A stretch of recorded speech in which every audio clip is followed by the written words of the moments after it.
Hello, everyone. Today we can discuss about service orchestration and routing. Let's see what is it?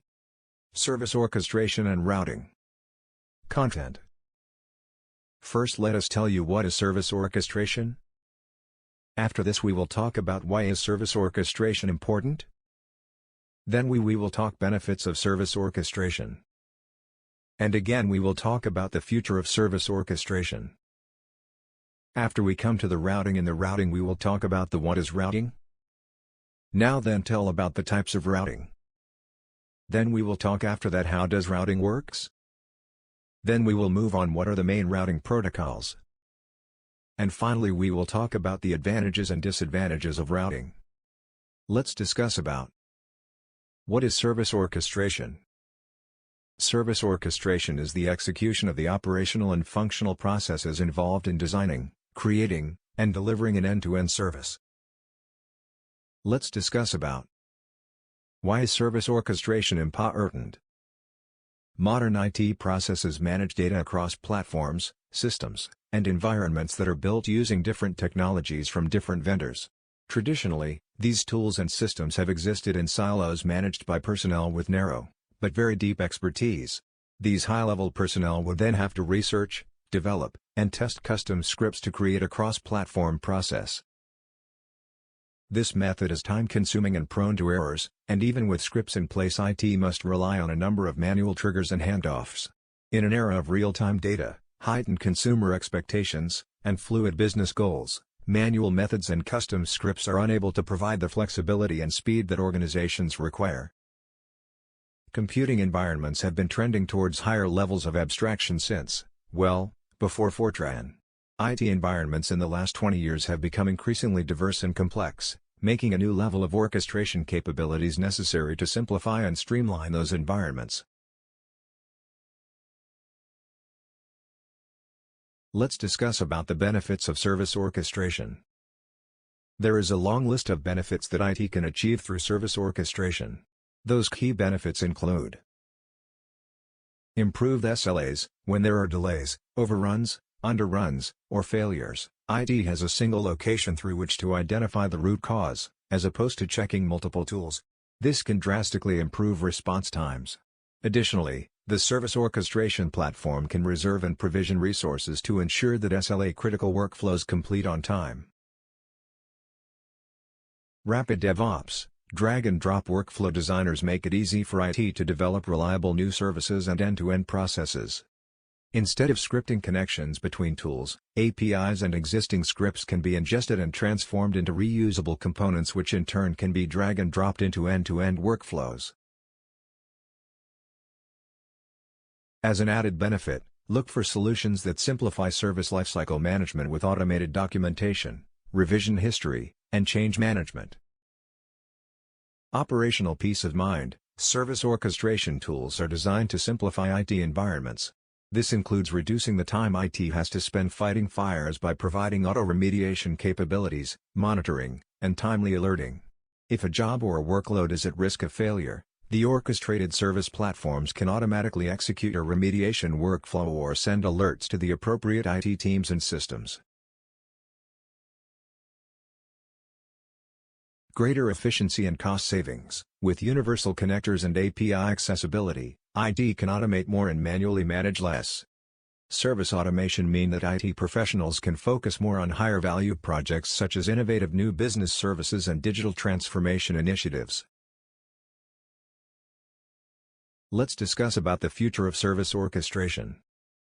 As mentioned earlier, service orchestration is a part of an ongoing trend towards greater abstraction, driven by the ever-increasing complexity of IT. This complexity isn't likely to slow down anytime soon, as new technologies such as IoT, microservices, containerization, Kubernetes, Docker, and intelligent tools begin to mature and find new use cases.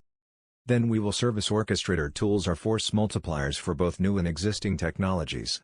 They make it easier to integrate these tools, reduce the costs associated with deployment and implementation, and increase ROI by simplifying the development of new, end-to-end processes.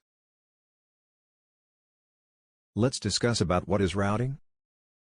Network routing is the process of selecting a path across one or more networks.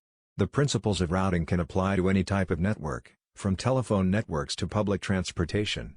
In packet switching networks, such as the Internet, routing selects the paths for Internet Protocol (IP) packets to travel from their origin to their destination. These Internet routing decisions are made by specialized pieces of network hardware called routers. Let's discuss about types of routing. There are three types of routing. Number 1 is static routing, number 2 is default routing, and number 3 is dynamic routing. Static routing. Static routing is a form of routing that occurs when a router uses a manually configured routing entry, rather than information from dynamic routing traffic. In many cases, static routes are manually configured by a network administrator by adding in entries into a routing table, though this may not always be the case. Default routing. A default routing is the route that takes effect when no other route is available for an IP destination address. If a packet is received on a routing device, the device first checks to see if the IP destination address is on one of the device's local subnets. Dynamic routing. Dynamic routing, also called adaptive routing, it is a process where a router can forward data via a different route for a given destination based on the current conditions of the communication circuits within a system. Let's discuss about how does routing works. Routers refer to internal routing tables to make decisions about how to route packets along network paths. A routing table records the paths that packets should take to reach every destination that the router is responsible for. Think of train timetables, which train passengers consult to decide which train to catch. Routing tables are like that, but for network paths rather than trains. Router work in the following ways. When a router receives a packet, it reads the headers of the packet to see its intended destination, like the way a train conductor may check a passenger's tickets to determine which train they should go on. It then determines where to route the packet based on information in its routing tables. Routers do this millions of times a second with millions of packets.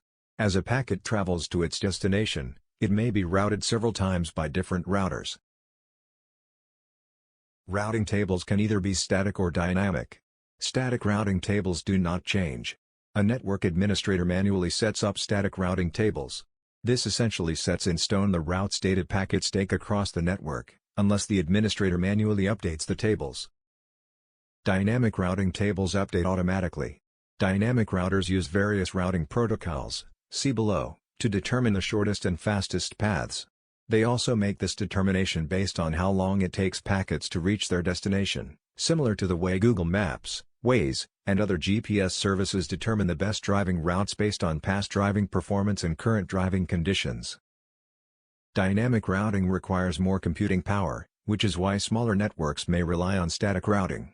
But for medium-sized and large networks, dynamic routing is much more efficient. What are the main routing protocols? In networking, a protocol is a standardized way of formatting data so that any connected computer can understand the data. A routing protocol is a protocol used for identifying or announcing network paths. The following protocols help data packets find their way across the Internet. IP. The Internet Protocol specifies the origin and destination for each data packet. Routers inspect each packet's IP header to identify where to send them. BGP. The Border Gateway Protocol routing protocol is used to announce which networks control which IP addresses, and which networks connect to each other. The large networks that make these BGP announcements are called autonomous systems. BGP is a dynamic routing protocol. The below protocols route packets within an AS. OSPF, the Open Shortest Path First protocol, is commonly used by network routers to dynamically identify the fastest and shortest available routes for sending packets to their destination. RIP, the Routing Information Protocol, uses hop count to find the shortest path from one network to another, where hop count means number of routers a packet must pass through on the way. When a packet goes from one network to another, this is known as a hop. Let's discuss about advantages of routing. No routing overhead for router CPU, which means a cheaper router can be used to do routing. It adds security because an only administrator can allow routing to particular networks only.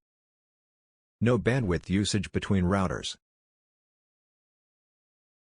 Disadvantages of routing. For a large network, it is a hectic task for administrators to manually add each route for the network in the routing table on each router. The administrator should have good knowledge of the topology. If a new administrator comes, then he has to manually add each route, so he should have very good knowledge of the routes of the topology. I hope you will like my video and understand what I said. Thanks for watching.